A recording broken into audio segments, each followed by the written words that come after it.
Hello bachcho, let's see this question. And here this question say, why are different water harvesting system considered as a viable alternative both socio-economically and environmentally in the country like India?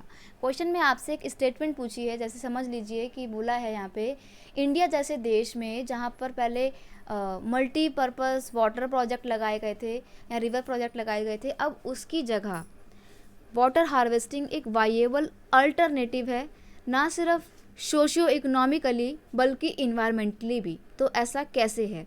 तो यहाँ पर हमारे को और कुछ नहीं, simple सी बात है, वाटर हार्वेस्टिंग के बारे में बताना है, उसके बेनिफिट्स बताने हैं और बताना है कि कैसे वो मल्टीपर्पज़ रिवर प्रोजेक्ट का एक बहुत खास अल्टरनेटिव है, एक बहुत वाइएबल अल्टरनेटिव है।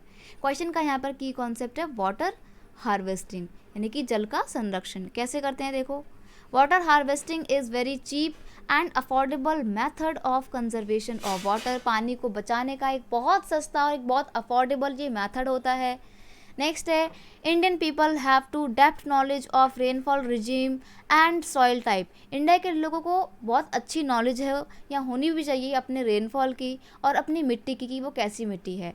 They have developed technique to harvest the rain water, ground water, river water and flood water in keeping with the local ecological condition and their water needs. यानी कि उनको अपने इन टेक्नोलॉजी को, वाटर हार्वेस्टिंग की technology को, ground water को save करने की टेक्नोलॉजी को या रिवर वाटर को, फ्लड वाटर को सेव करने की टेक्नोलॉजी को कुछ इस तरीके से विकसित करना चाहिए, इस तरीके से डेवलप करना चाहिए कि उनको अपने आसपास की लोकल कंडीशन जो है, इकोलॉजिकल कंडीशन है, उनको खास ख्याल रखना चाहिए और पानी की ज़रूरत को समझना चाहिए, तभी ये एक ऑल्टरनेटिव प्रूव हो सकती है।